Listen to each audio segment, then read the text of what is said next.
Well, the New York City mayoral race is heating up as the June 24th primary election's approaching. Last night, 7 Democratic candidates faced off in the second and final primary debate. All right, early voting begins tomorrow morning. We are joined with Democratic candidate Andrew Cuomo. Nice to have you back on Good Day New York. Good to be with you. All right, it was a fiery debate no matter who you talk to. Why do you think everybody was piling up on you? Well, when you're the front runner, that's what normally happens, right? And I am the front runner in the race, so it's normal that the people attack the person who's leading because obviously they want to bring down that person and bring themselves up. So let's talk about the polls, up and down, showing it could be a two-person race.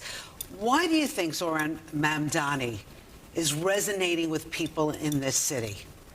I think he does very good social media, frankly, and I think that's a big part of the campaigns nowadays. It's not really a lot of substantive debate. So nobody really has time to get into the issues and understand education or housing, etc.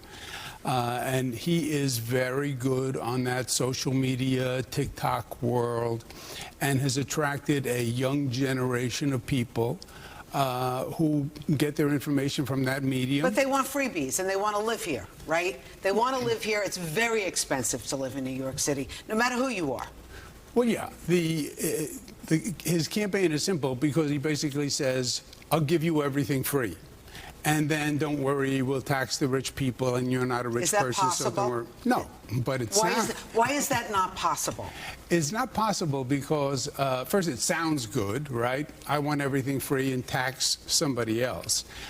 Except the rate of taxation would be so high for the people who remain that you'd have to leave. They would be doubling the taxes. We would have the highest taxes in the United States. But isn't the message resonating with a younger group of voters, and that's why you're seeing him move in the polls? Are you worried that you won't have this young voters?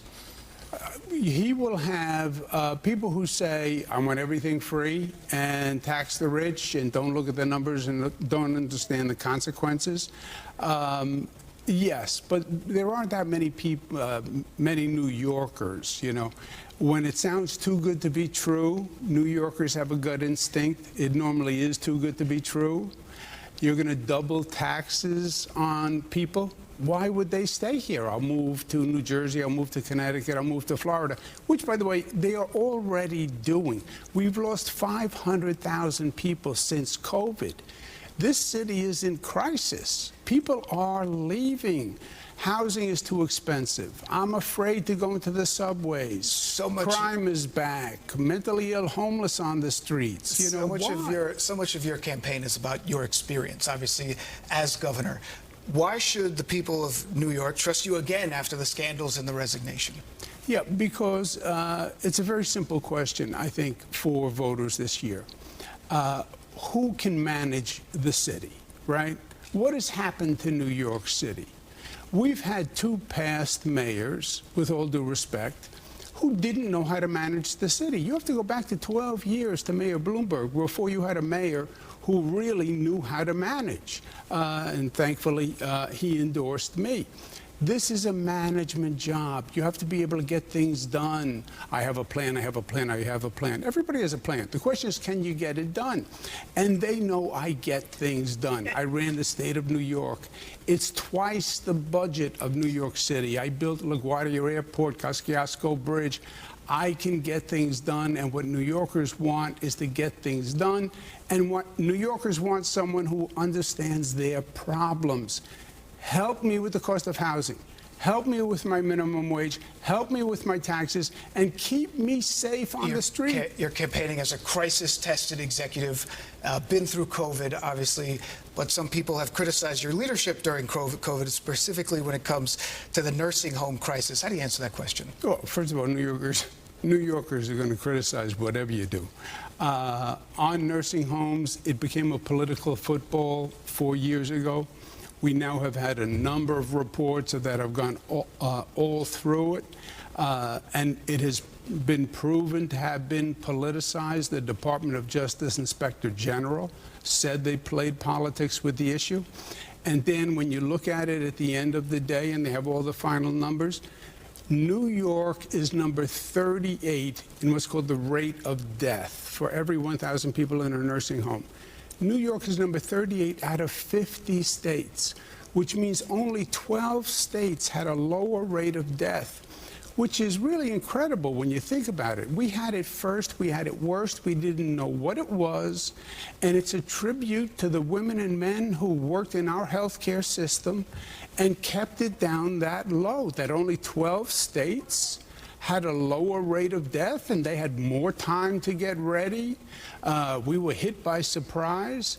No, they did an extraordinary job. And yes, there was a lot of politics in the beginning, and Trump was blaming us and we were blaming Trump. But 4 years later, we know the facts, and New Yorkers did a great job, and we led the nation. When nobody knew what it was, Dan, we were on the front line, and we stood up and we handled it. Okay, so what will you do differently as mayor than you did as governor? Some people upset with you, congestion pricing, bail reform.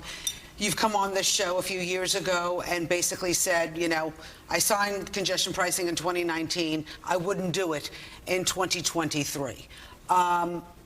What won't you do as mayor in 2025 that you did as governor? The focus on congestion pricing, I passed it about 6 years ago. I questioned whether it was the right time to implement it right now when New York City has all these problems. We're trying to get people back, and we only have 60% of the people in the offices.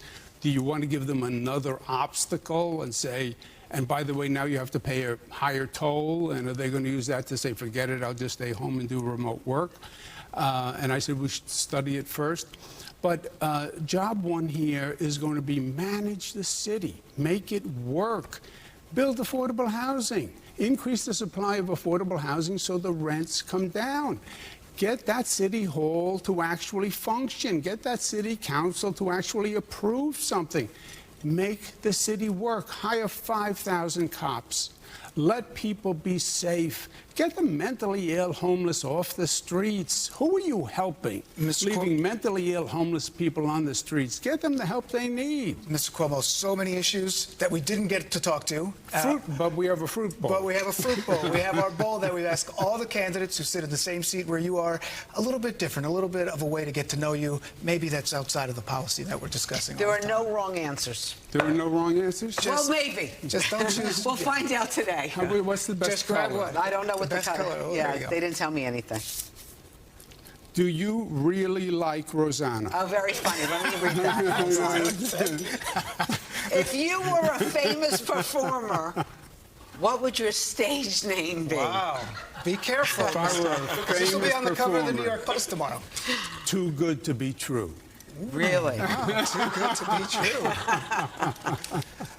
Andrew Cuomo, thank you so much for coming on. I know you have a big day. You're going to Charlie Rangel's funeral Yes. after this, so Fabulous. give our condolences to the family, and thank you so much for coming on. Good day to you. Thank you for having us. Thank you very much. And as a reminder, early voting for the primary starts tomorrow ahead of primary day on June 24th with the election on November 4th. You can watch all the candidates' interviews on our website, fox5ny.com/election.